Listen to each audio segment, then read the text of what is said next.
Hi, this is Ray Jimenez.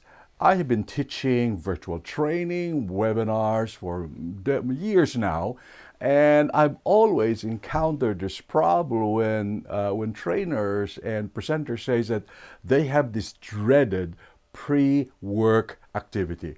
It seems like none of our workers, none of our learners want to do pre-work. Now, I've been reflecting on it and I came up with two or three concepts around it. Number one, our learners have become what you call attendees to events. So they define learning as if they're attending to an event. So if it's a webinar, it's a webinar. They don't want to do any pre-work. They don't want to do any post-work because the concept of what you call learning is basically on the event. What's even making it worse is that many of our learning objectives, our KPIs, are all based on number of hours of seat time. So now what we're rewarding are people who are passively learning into an event situation.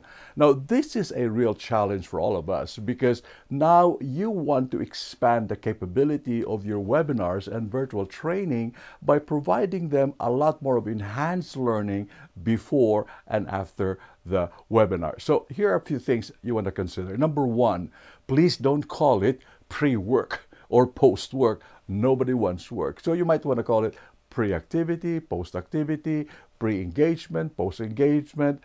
Number two, when you do a pre-activity, always make sure that it is something to do with a solution, a problem that is relevant to the webinar, which means that it promises a solution, a benefit to the problem, even before attending the webinar per se.